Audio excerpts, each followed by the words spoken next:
Hello, good evening, and welcome to another edition of GFA News live across our platforms on Facebook, Instagram, X, and also our official website www.ghanafa.org. Coming up, GFA announced strategic and transformative partnership with Adesa Productions Limited to provide full-scale production and management of the Ghana Premier League. GFA President Kurt Edwin Simeon Okraku and Executive Council call on Chief Executive Officer of YEA, Malik Basentele. We also have news from the camp of the Black Queens who are back home and visited the President, His Excellency John Dramani Mahama, at the Jubilee House on Tuesday. Welcome aboard.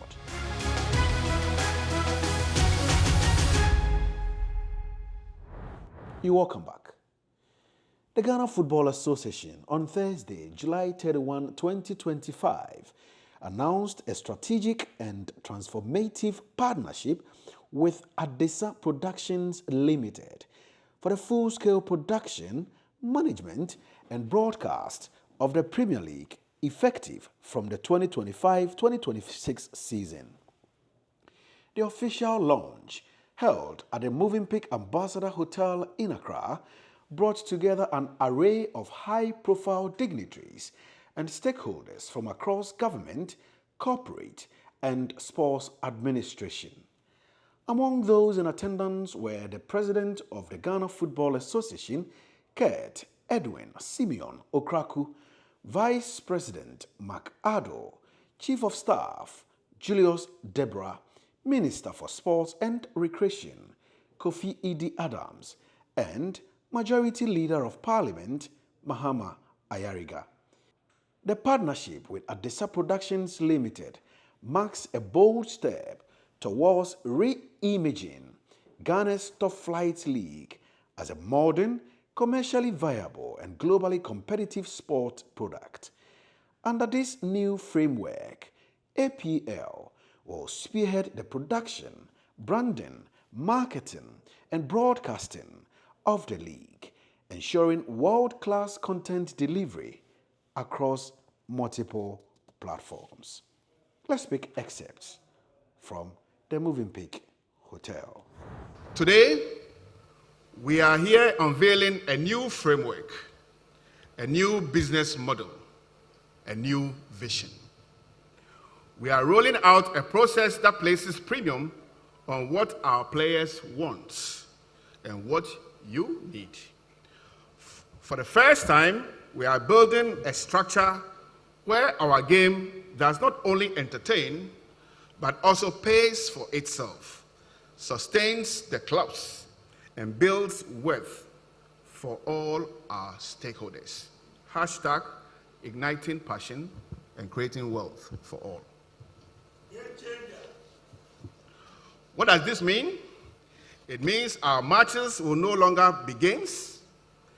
There will be high-value content capable of being marketed, broadcast, and monetized to support the long growth of our clubs. Through this initiative and in partnership with Adesa Productions Limited, the private sector, and with the full backing of the current government, we aim to make football in Ghana not just a passion, but a viable economic enterprise. As part of our new approach, and through this unique partnership with Adesa Productions, each one of our GPL clubs will, before the start of the league season, receive the amount of 1 million Ghana cedis each. And this will be made possible through the new partnership. This will be our minimum payment for each of our GPL clubs under this new model. This is not a grant. This is not a number.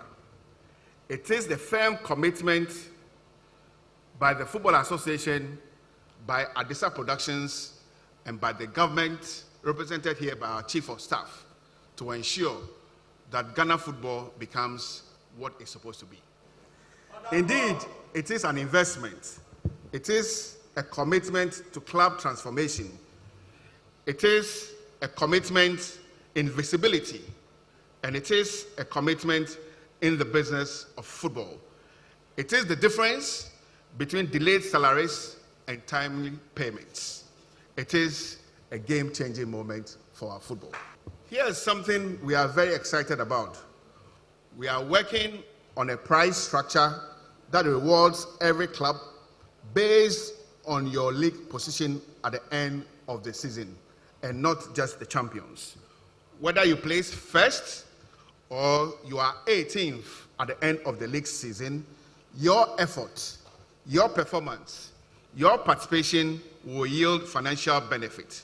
For every game will now matter in our JPL. Every position will count. Igniting passion, creating wealth for all of you. This new model brings meaning to every JPL game. It keeps the competitive spirit alive throughout the season. This is a system rooted in merit, but also in equity. What we have done is, we are no longer asking clubs to simply survive.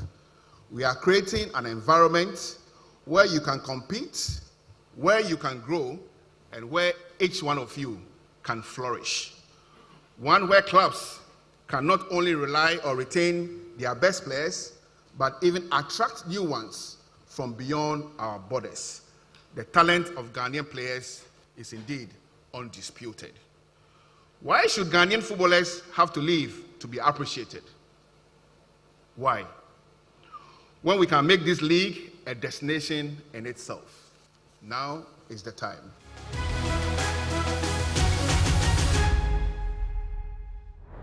Now, the president of the Ghana Football Association, Kurt Edwin Simeon Okraku, has led a delegation of Executive Council members to call on the Chief Executive Officer of the Youth Employment Agency, Malik Basintali.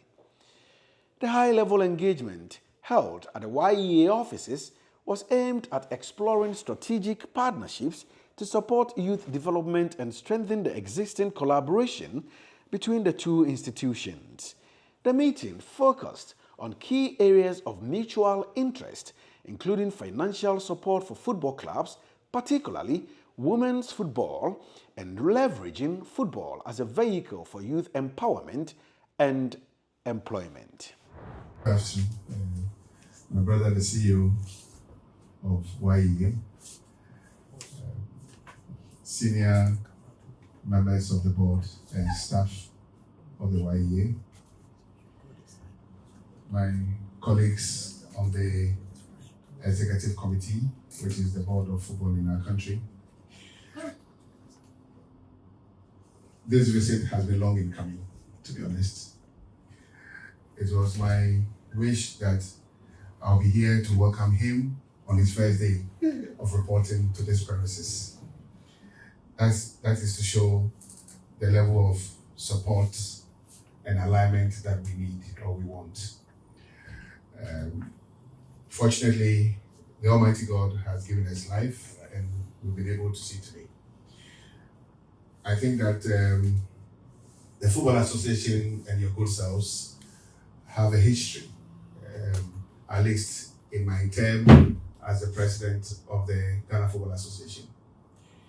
During the time of COVID, YEA came to support women's football.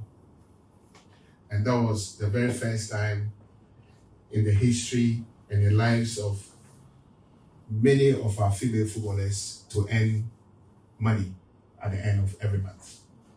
And that came through the YEA. So throughout the journey, we knew that there was a natural fit between the Football Association and your good selves.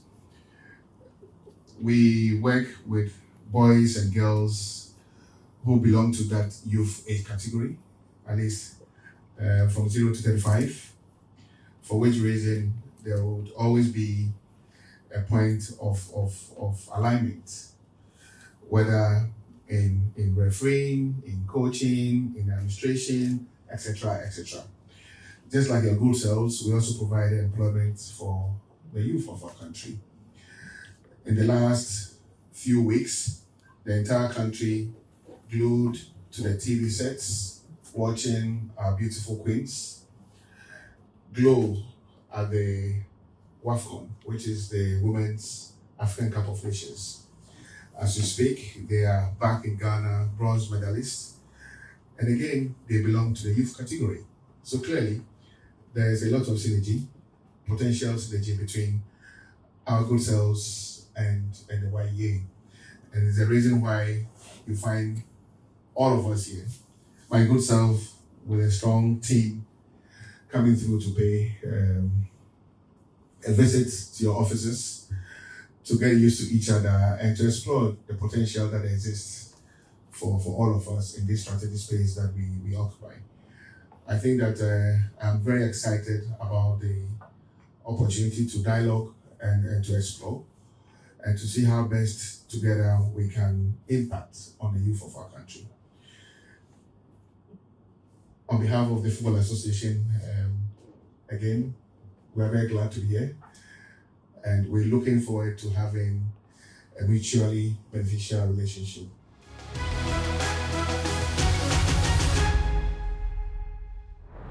To the camp of the Black Queens, the team returned to Accra on Monday after winning bronze at the 2024 Total Energies Women's Africa Cup of Nations in Morocco. The Black Queens were met on arrival by President Kurt Edwin Simeon Okraku, Executive Council members, and the football community. The team was later taken to the Jubilee House in Accra to meet with President John Dramani Mahama. On behalf of the Vice President, Jane Nana Opoku-Agyeman, and myself, we are happy to receive you. We followed your game very keenly, especially Nana Jane. She was your chief supporter.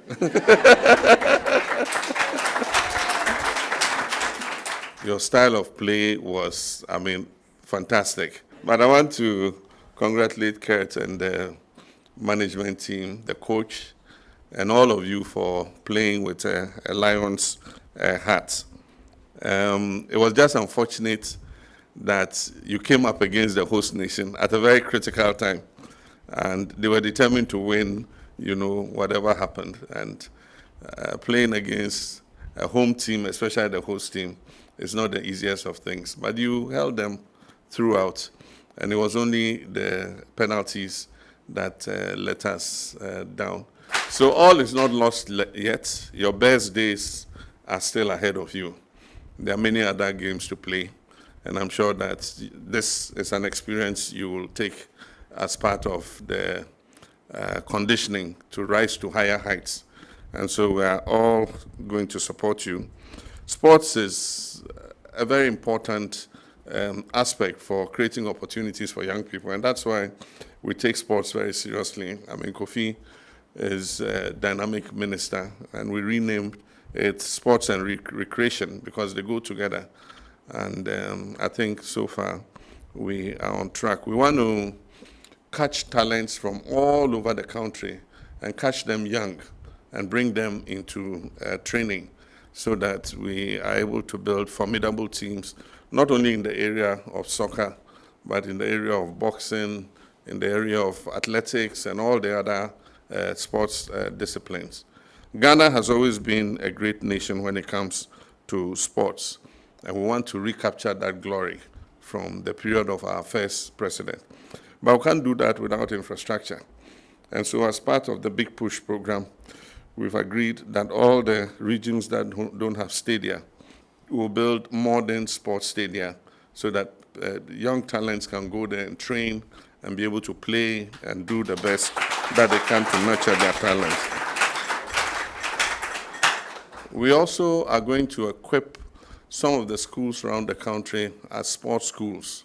And so for those schools, we'll give them all the infrastructure they need, running tracks, all the kit for hockey, javelin, all the athletics, shot puts, everything, football pitches, and all that, so that we'll take the best talents from the different schools and assemble them in those schools so that they can train and study at the same time and build their talents to join the senior teams. I've also asked the Minister of Interior to give priority to sports people when we do recruitment into the security services.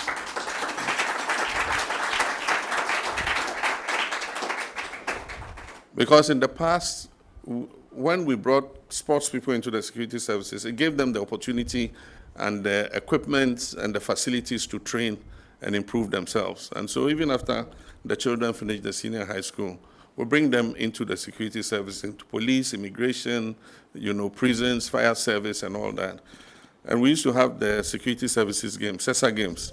Yeah, I don't know if it still goes on, but you don't hear much about it now. But we must reintroduce the CESA games, let the security services compete amongst themselves. And then Kurt and Co will be standing there and watching and then just picking the talents one by one and forming their national teams. I want to pledge our support to the FA. We'll do everything we can to support you in the work you're doing. One of the last things we want to do is to get dedicated funding for sports. And so we're thinking about it. And I think that, like we did to solve the school feeding program, now do you hear anything about school feeding? The same thing, a time will come, you hear anything about, and we went and our money didn't come, and this and that happened. But we'll work to get dedicated funding for sports so that the issue of financing and teams traveling and getting their per diems and all that will be a thing of the past. So on behalf of myself and Jane, I want to congratulate you. Thank you for the good job you did. We'll keep watching your progress, and I'm sure that in the not too distant future, we'll come with something more worthy than bronze, maybe silver, or even maybe gold. I'm an optimist. I know I'll see you here before I leave office as president, you come to this Jubilee House with a gold medal.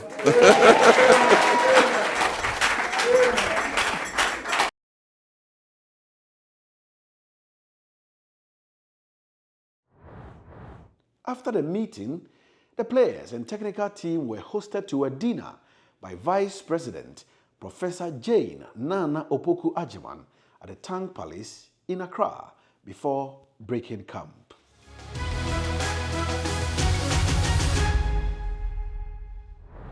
Let's do some other news. And the Football Association has successfully completed the 2025 FIFA MA Youth Talent Referee Scores at the Ghanaman Soccer Center of Excellence in Pram. The capacity building program, spearheaded by FIFA, ran from July 24 to July 29, 2025, bringing together 40 promising young referees selected through the GFA's flagship Catch Them Young Refereeing Initiative. These rising officials have already gained valuable experience officiating major youth competitions such as the KGL Inter-Regional Championship and the Division 1 League Super Cup. FIFA technical instructor Jason Damso and FIFA fitness instructor Maruwa Hanachi spearheaded the training. The training featured a comprehensive mix of theoretical sessions and practical applications aimed at enhancing the referee's technical proficiency and decision-making under real game conditions. Within technical, for the past 5 days, I think all the participants, they have gone through all the main topics in the laws of the game. That is what we call challenges, tactical foul, penalty area incident, offside. No, the 5 main topic, and also game management. And we went also on how to use FIFA Red, amendments to the laws of the game, what they need to improve for the new season.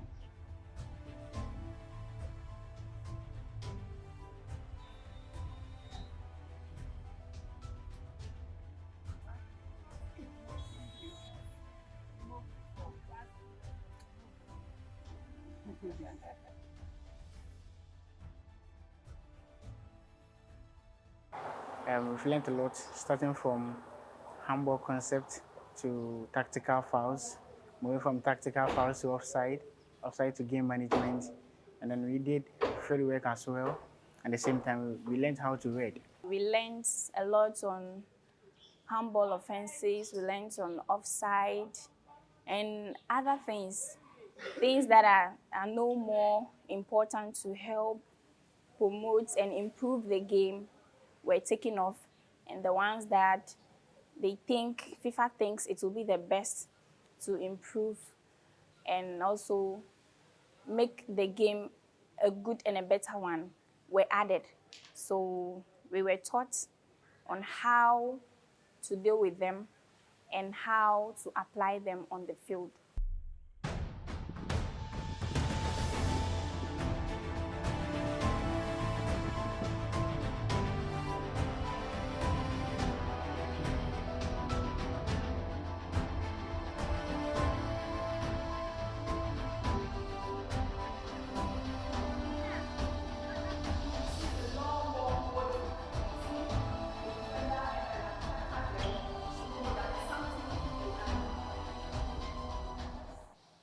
I think this will play a very positive impact on the game, football as a whole, because learning these new things and being able to improve upon our skills will help us on how we are going to react or act when we are on the field of play, and also deal with fans and also the players as well, just to improve the game.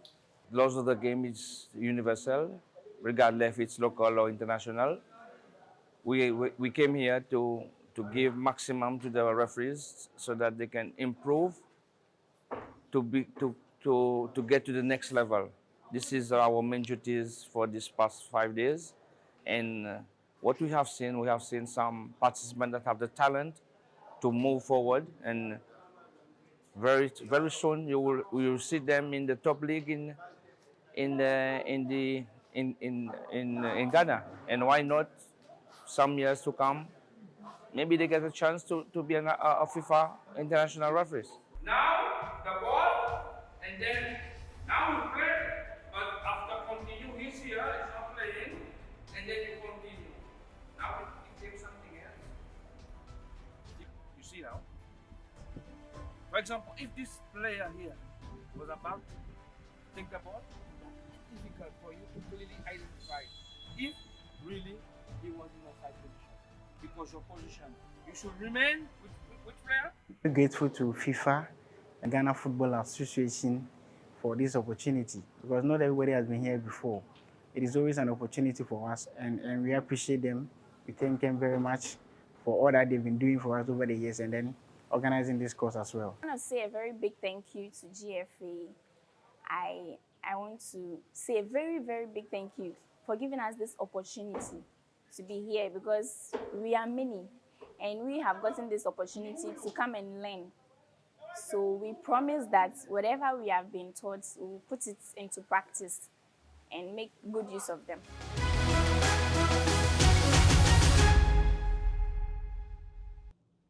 That brings us to the end of today's edition of GFA News, which came to you live across our platforms on Facebook, on X, on Instagram, and also on YouTube.